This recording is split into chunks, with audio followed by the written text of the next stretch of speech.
Bienvenidos amigos lectores, esta es su sala de lectura El Yucatracho, en la biblioteca del mismo nombre, aquí en Mérida, Yucatán. Estamos muy contentos de poder compartir con ustedes en el marco del Día Internacional del Libro y del Derecho de Autor, próximo a celebrarse este abril del año 2022. El día de hoy queremos iniciar y compartir con ustedes una serie de desayunos de letras, así le hemos llamado, en el cual vamos a platicar y compartir algunas lecturas. El día de hoy toca 3 libros interesantes que nos ha enviado a través de Sedeculta, el Programa Nacional de Salas de Lectura.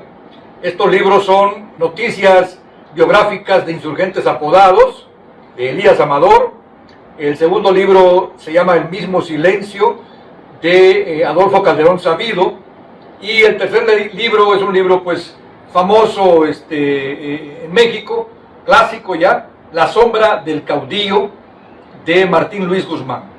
Nos acompañan en este desayuno de letras 3 amigos de la Academia Cultural Peninsular que nos estará acompañando en esta serie de desayunos. Ellos son el abogado e historiador y poeta Adolfo Góngora. También nos acompañará el día de hoy el maestro en literatura Jorge Parra. Él ha sido también escritor, poeta e historiador. Y también otra gran personalidad, amigo Raúl Vela, que nos acompaña hoy también como pues una de las máximas autoridades en economía en el estado de Yucatán. También escritor e historiador. Un servidor, Jaime Méndez, les da la más cordial bienvenida y esperemos que estos desayunos de letras sean de su completo agrado. Bienvenidos. Adelante. Allá pues hay que recordar que don Miguel Hidalgo y Costilla fue alumno jesuita de maestros jesuitas. Que no ellos controlaban la universidad Nicolaita, no, pero había maestros jesuitas. Entonces, estos jesuitas chocaron con el rey de España, con Carlos IV, y presionados por las fuerzas oscurantistas de esa época, ordenan la expulsión de la orden jesuita en todas las colonias españolas. Mejor dicho, en toda América. Pero la semilla liberal, porque fue legal, de muchos jesuitas, más no de todos, ya estaba sembrada. Pues ya estaba sembrada. Claro. Prueba de ello es Hidalgo y otros.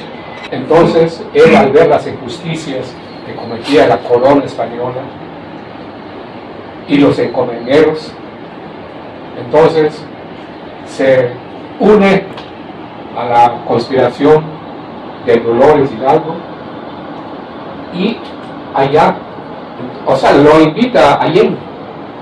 Hidalgo no formaba parte de ese grupo, es invitado por Allende, porque vieron que era un cura liberal, carismático. Su apodo era el Zorro, porque este libro habla de los apodos. Su apodo de Hidalgo era el Zorro, porque era un hombre muy inteligente y muy audaz, muy astuto. Era un zorro. Sí, un zorro. Entonces Hidalgo, ya con sus ideas liberales, entonces rápidamente reúne un ejército mal pertrechado, mal adiestrado, etc. Y esa noche Hidalgo reúne miles de hombres, lo que Allende hubiera sido difícil que haga. Él fue con sus famosos dragones de la reina, pero no eran muchos. Hidalgo reunió a miles. Hubo más convocatoria. Sí, porque pues él era el cura, lo respetaban, lo querían, y todo. Hidalgo era pues casi políglota, sabía 2 o 3 lenguas nativas indígenas, más lógicamente latín, el francés, el castellano, y dice que hasta algo inglés. Pero allá entonces él habló en otomí, que era el idioma dominante en esa zona en ese tiempo, y creo que hasta la fecha.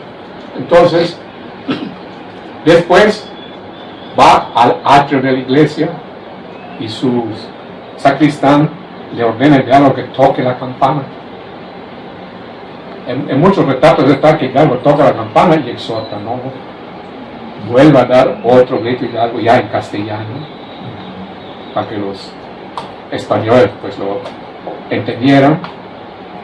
Y hay mucha discrepancia en cuanto respecto a los gritos. El famoso ¿Qué grito. dijo? ¿Qué dijo? Correcto. Así es. En la escuela Se ha se perdido enseña- la historia. Sí. Se ha perdido la historia. Pero sí habrá dicho, viva Fernando VII, que era rey de España. Porque el problema en ese tiempo era que Napoleón había invadido España. Y ya no había rey de España. Otra cosa que sí dijo, seguramente muera el mal gobierno. Que en los gritos posteriores hasta la fecha jamás se repitió esa palabra. Claro. Porque el gobernador toca la bandera. No y da conviene. el grito, jamás conviene. No conviene. Y tiene la oportunidad histórica de tomar la capital, pero no la hace. Que hay muchas versiones de por qué no lo hizo. Si tomaba la capital del virreinato, pues podríamos afirmar que la independencia, la guerra de independencia acababa. Se hubiera El adelantado. rey huía o lo encerraba. Se hubiera adelantado mucho. Pero hay muchas versiones. No toma la capital. Eso es como la guerra de Casta, ¿no? Así es. No, como muchos. Que llegaron cerquita de Mérida. Nunca la tomaron. Se echaron para atrás. Como el Santana en la famosa batalla de la Angostura. La Angostura era una batalla que se iba a ganar por México y se pierde por las traiciones de Santa Ana. Así es. Así es. Entonces, Muy interesante eso, luego hablamos de ese Sí. tema, ¿no? Porque ahí mis paisanos tuvieron que ver. ¿Sí saben? La postura. fueron casi 300 sacerdotes que cogieron las armas y se unieron al movimiento. Y la mayoría murió peleando. No 3 curas, fueron casi 300. ¿Y a Morelos cómo le decían? ¿Tenía algún apodo? Apodo, que yo sepa, no. Lo que hizo famoso Morelos más que nada pues fue sus actos, sus famosas batallas que ganó muchas, sobre todo la de Acapulco, etc. Pero otra cosa que hizo famoso, el famoso payacate donde se cubría la cabeza. Entonces allá hay varias teorías. Para mí la que más se acerca es que parecía de migraña. Entonces se apretaba como eso el cerebro. Sí. Muchas gracias. Muchas gracias. Maestro Parra, usted. Sí, yo quisiera platicarles acerca de la primera chispa de la revolución que surge en Valladolid, Yucatán. En el año de 1865, cuando la emperatriz Carlota llega a visitar Yucatán, dijo esta expresión: no me cabe la menor duda de que los yucatecos son los príncipes de la avanzada de México. La primicia es algo que distingue a los yucatecos. A ellos les gusta ser siempre lo primero en todo, tanto para manifestar sus alegrías como también para manifestar sus inconformidades.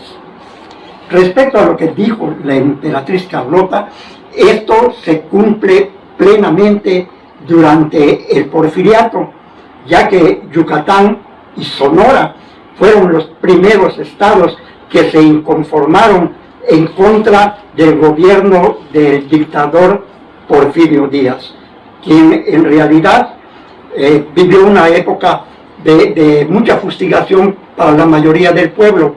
Aparentemente se vivía en paz, en progreso y en desarrollo, pero de eso únicamente fueron muy pocos los que lo disfrutaban, ya que la inmensa mayoría de la población estaba sumida en la pobreza.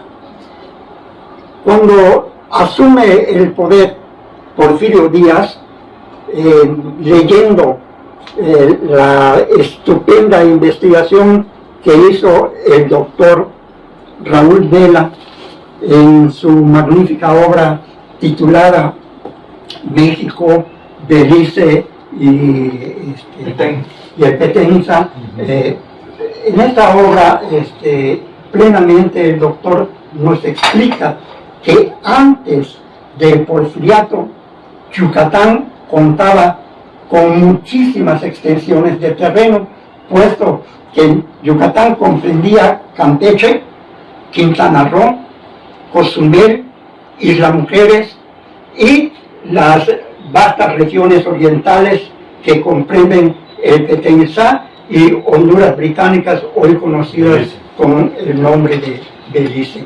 Pues bien, durante el poder de Porfirio Díaz, este se ensañó contra Yucatán verdaderamente. ¿Por qué? Porque cierto es que en 1862, por cuestiones de carácter político, se separa Campeche de Yucatán, pero Porfirio Díaz invade, es decir, le quita parte del terreno, de los terrenos de Yucatán para cedérselos a Guatemala. ¿Por qué? Porque en 1882 le cede el Petén Itzá a Guatemala y posteriormente lo hace en 1893 cuando le cede a Inglaterra Belice. Lógicamente, esto motivó que un grupo de peones que trabajaban en algunas haciendas cercanas a Valladolid integraran un grupo denominado Consejo Antireeleccionista. Entonces ellos tuvieron la idea de formular un plan llamado Plan de Chelco, en donde manifestaban su inconformidad para no volver a tener un gobierno tirano y déspota. Este problema que se dio en Chelco surgió en realidad en el mes de mayo de 1910 y en junio este grupo toma Valladolid y derroca al encargado de esta región, que era el militar de nombre Luis de Regil, con un grupo de soldados, y entonces acaban con ellos, pero se entera Porfirio Díaz de esa insurrección y manda inmediatamente a 600 soldados muy bien armados para acabar con ese movimiento. Entonces, el 9 de junio se da una masacre en Valladolid terrible, donde hubo más de 200 muertos y 500 heridos. Esta noticia corrió en todo el país, en donde empezaron las manifestaciones de inconformidad, y es así como Francisco I. Madero enarbola la bandera de la revolución con el Plan de San Luis y convoca a toda la nación a levantarse en armas para derrocar a Porfirio Díaz, como efectivamente así sucedió. Por eso se dice que en Yucatán y en Valladolid surgió la primera chispa de la revolución con el Plan de Chelco. Los beneficios de la revolución se dieron posteriormente, y podemos mencionar que Salvador Alvarado en Yucatán, como gobernador revolucionario, hizo llegar a los yucatecos los beneficios de la revolución, y de esto les podría hablar con mayor amplitud el doctor Raúl Vega. Claro, maestro Parra, interesantísima esta parte de los orígenes del movimiento armado que tiene génesis en el oriente del estado, con todas esas repercusiones de la parte de la península. Sí, interesantísimo el libro también de Calderón Sabido sobre el mismo silencio, donde hace una novela, novela histórica, y hace los señalamientos de la llegada de Alvarado con unas cuestiones anecdóticas. Sin embargo, hay una parte donde destaca la presencia de un propagandista del régimen de Alvarado, que era nada menos que Carrillo Puerto. Alvarado recupera a Carrillo Puerto como colaborador, para que sea el propagandista de toda la política social, pero Carrillo Puerto estaba más allá de las pretensiones de Alvarado. En primer lugar, porque Carrillo Puerto traía un liderazgo político desde las luchas por la gobernatura previas, había estado ligado a unos grupos de activistas periodistas y había incursionado en el ejército zapatista, el ejército liberador del sur. Fue teniente coronel en el ejército de Zapata, Emiliano Zapata. Fue reconocido por el zapatismo y a su retorno a Yucatán pues viene con una situación bastante difícil porque Alvarado era contrario al zapatismo. Sin embargo, decía yo que Carrillo traía toda una visión más allá de las facciones revolucionarias y tenía toda una visión de cambio social, económica, para transformar el Estado. Y esa es su plataforma. Su plataforma es en el alvaradismo. Entonces Carrillo Puerto, ya como gobernador, uno de sus primeros decretos es la creación de la Universidad Nacional del Sureste, que se conviene originalmente con el Ministerio de Educación Pública en el país, que surgiera una universidad de tipo regional, con relativa dependencia de la Universidad Nacional. Pero el decreto de Carrillo Puerto va más allá, porque él concebía una universidad con características más autonómicas, como era su visión del proyecto de Córdoba. Y a los que han dudado de esto, se les ha demostrado que con José Ingenieros tuvo una correspondencia profunda, donde él terminó de entender qué era una universidad autonómica, que era una universidad universal, permítanme el término, y con Alfredo Palacios pues tiene una relación cercanísima, porque Alfredo Palacios visita Yucatán, es homenajeado en la universidad naciente al ser nombrado el primer doctor honoris causa de la Universidad Nacional. Si esto no demuestra la cercanía, la entrega de Carrillo Puerto a un proyecto autonomista, pues como más. Claro. Y está claro en el decreto, crea la Universidad Nacional del Sureste.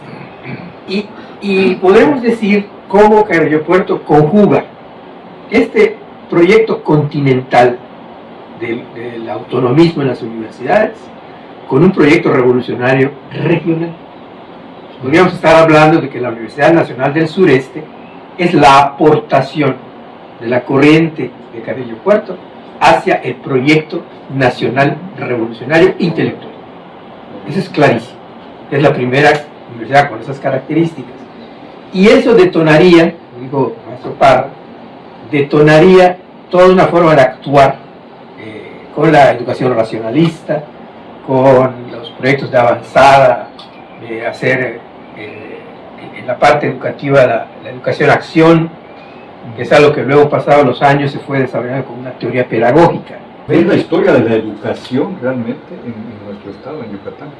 Y si nos vamos, Raúl, más atrásito, cuando llega Salvador Alvarado entonces a Yucatán, que tiene como colaboradora a Carrillo Puerto, Salvador Alvarado, tengo entendido que trae verdaderas ideas revolucionarias.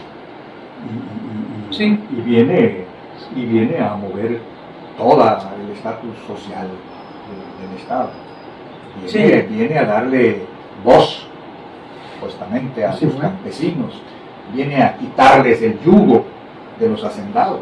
Él viene a hacer todo un cambio social y, en primer lugar, entiende que la estructura económica estaba controlada por eso está odiado por un sector conservador, sobre todo. Y sobre todo, todo el excedente económico que generaba el comercio con el Enequén, pues estaba en un segmento muy reducido, que tenían los altos consumos, que eran los que viajaban, la famosa casta divina, que eran los que iban a la universidad sus hijos, y el mayor segmento de la población, pues, terminadamente marginado.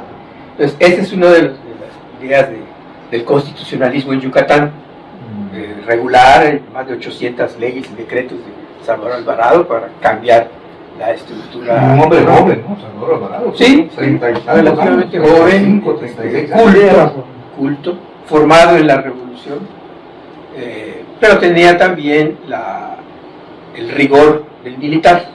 Sí. La gran diferencia con Carrillo Puerto era que Carrillo se había formado en Yucatán, que hablaba maya.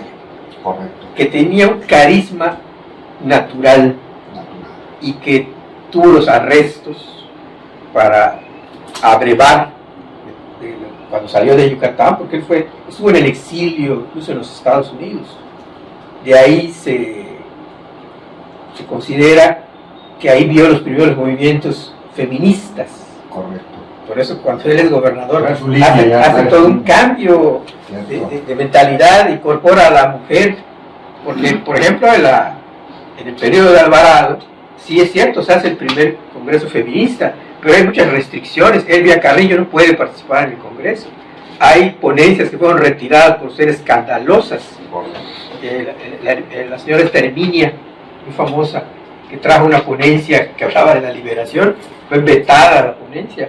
La señora Herminia aparece hoy día en el billete de 100 pesos, como una de las feministas más importantes. Fue vetada su ponencia en Yucatán. Ese machismo con Salvador Alvarado no se pudo eliminar tan fácil. Carrillo Puerto, ya cuando es gobernador, pues, hace que 3 mujeres sean electas, 2 al Congreso del Estado y una a la regiduría de Mérida.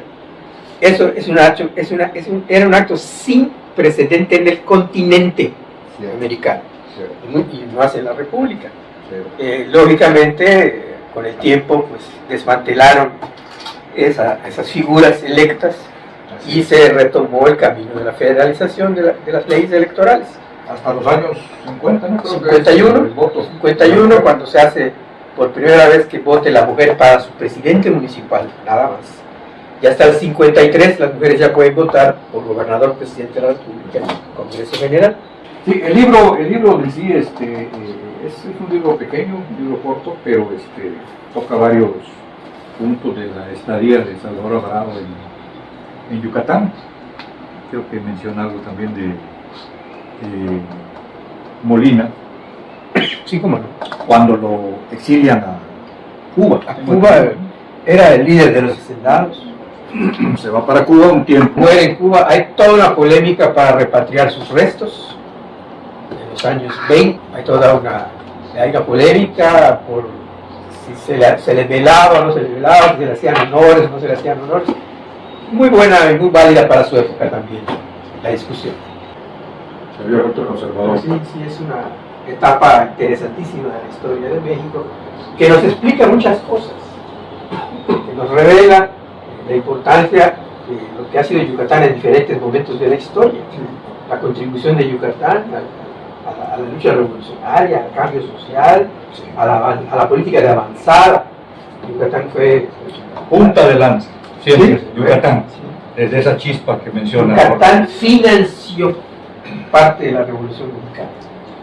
Más de 8 millones de pesos salieron de las arcas de la Comisión Reguladora del Mercado de Nequén como préstamo forzoso al gobierno de Carranza para sostener la revolución. Yo quisiera agregar respecto a lo que dijo el doctor de Olegario Molina, que es de justicia mencionar que en su afán de mutilar al Estado de Yucatán Porfirio Díaz, en 1902 pretendió arrebatar la parte que corresponde a Quintana Roo, pero el general yucateco, gobernador del estado en ese entonces, don Francisco Cantón, se opuso al presidente Porfirio Díaz. Eso es de justicia mencionarlo. Pues sí. Desgraciadamente, cuando termina el gobierno de Francisco Cantón y sube al poder Olegario Molina, Precisamente. que como mencionó el doctor ya estaba entregado a la causa de Porfirio Díaz, se confabuló con Porfirio Díaz para que se mutilara la parte que le corresponde a Yucatán, que era exactamente Quintana Roo, Cozumel e Islas Mujeres. Había una línea por ahí Sí, que estaba hacia arriba, la línea fronteriza, la modificación. con Cantón, pero muere, como tú dices, Cantón, Claro. y esa línea se corre. Sí, al terminar el gobierno. Aquí hay una cosa Quitan más a interesante. Yucatán, ¿no? Aquí hay una cosa interesante, lo que acaba de decir nuestro padre, Juan, es fundamental para entender la historia de la geografía de la península.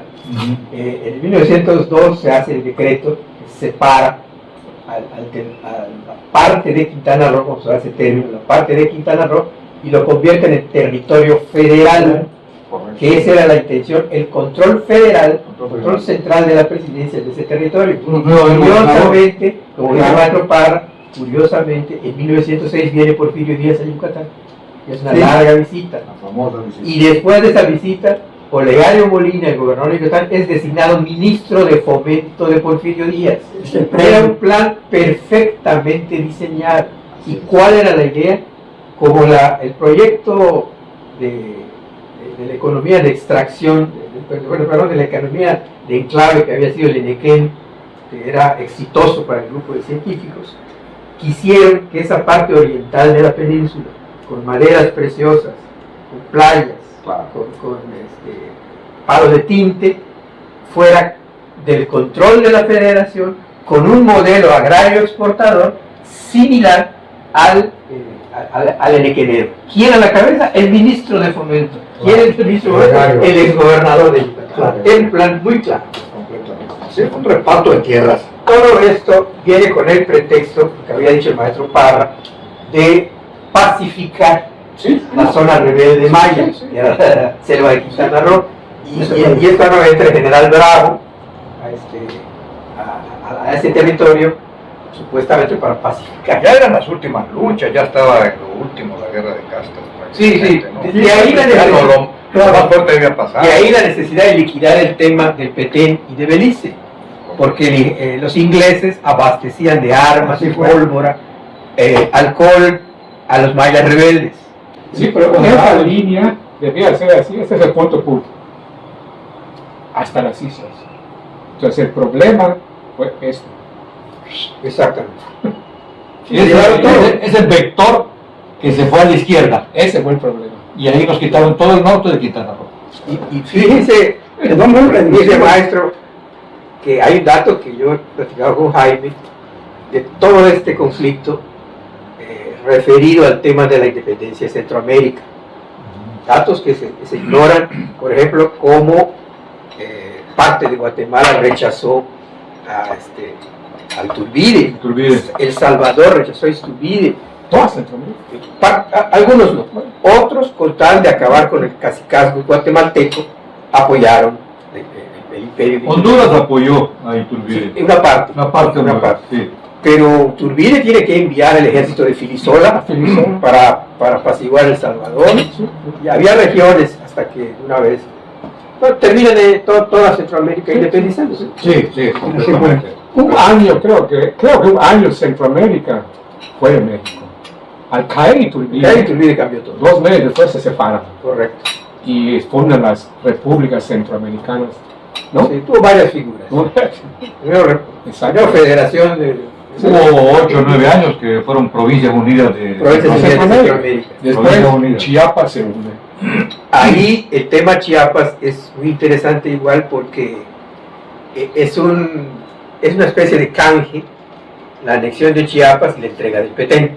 Posterior todo, ¿verdad? Pero era esa disputa de cómo es posible que le dan una acogida a Chiapas. De Guatemala a Chiapas. Exacto, y la parte del Petén ni la cuestión. A condición de que le dieran el Petén. Sí. Así quedó.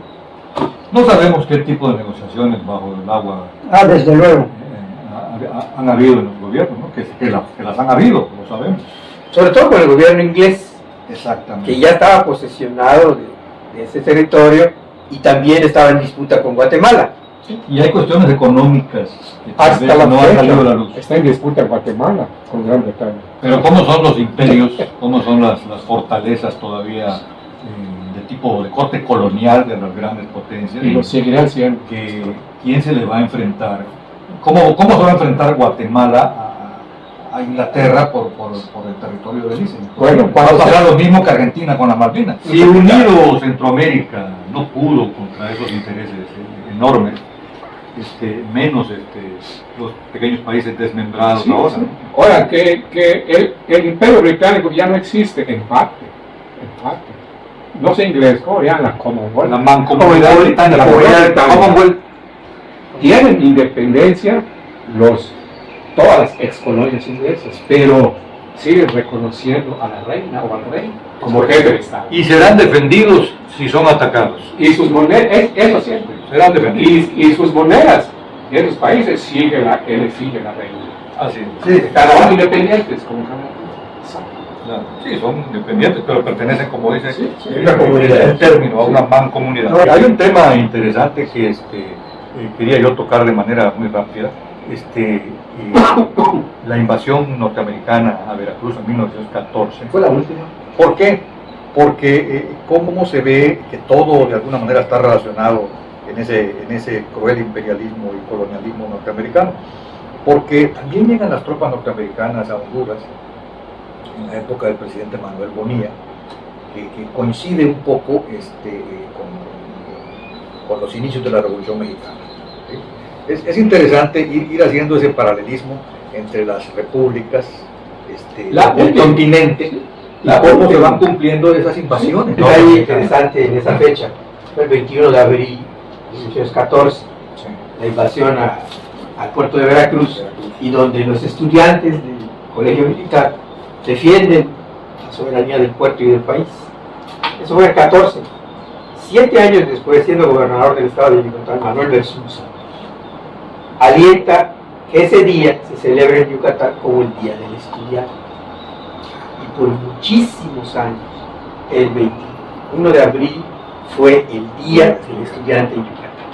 Por esos orígenes de valentía, de defensa de la soberanía, en la figura de los estudiantes. Interesante. Es muy importante recordar esa actitud de los jóvenes. Pocos jóvenes creo que saben esto. Muy pocos, se divulga muy poco, pero esos son los orígenes del Día del Estudiante en un régimen estatal de corte progresista, como fue el de Manuel Versosa. Así es. Pues ya terminando el tema de este libro, es muy difícil tratar de resumirlo, está un poquito largo, es una novela de Martín Luis Guzmán, se llama La sombra del caudillo. Creo que aquí el abogado Góngora está muchísimo más enterado que un servidor. Yo solo puedo mencionar que durante la época de el caudillo Obregón, hubo un asesinato que, pues, Obregón y Calles estaban juntos. Fue el periodo de Obregón. Fue el periodo de Obregón, después vino Calles, cuando ocurre la famosa matanza de Huitzilac, ¿no?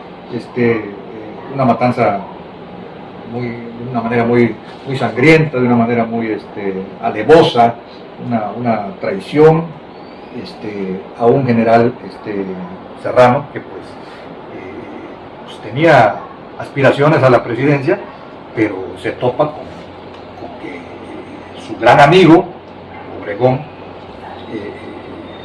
pues se puede decir que lo traiciona, ¿no? Porque él abiertamente quería contender. Primero dijo que no quería contender por la presidencia, pues no se iba a enfrentar al caudillo. Pero posteriormente lo convencen y ese fue su craso error, puesto que, como bien dice el autor Martín Luis Guzmán, el término madrugar ha estado presente en la política mexicana desde siempre, ¿no? Y madrugar no es otra cosa que sacar la pistola y disparar primero. Y eso fue lo que hizo Obregón, manda matar a Serrano para imponer a otro en la presidencia. Y bueno, ya de ahí se deriva todo lo que viene, con Calles y más derramamiento de sangre, aunque tengo entendido, y el abogado Góngora sabe mucho al respecto, de que también fue el fin quizá del caudillismo en México y el inicio de las instituciones, ¿no? Un poco Posterior, con Calles. Maximato. Maximato, ¿no? Entonces, pues, volvemos al tema aquel de que el hombre, no hay un hombre completamente malo ni completamente bueno. Hasta los más malos tienen una gotita que en la historia pues ha servido para futuras generaciones, ¿no?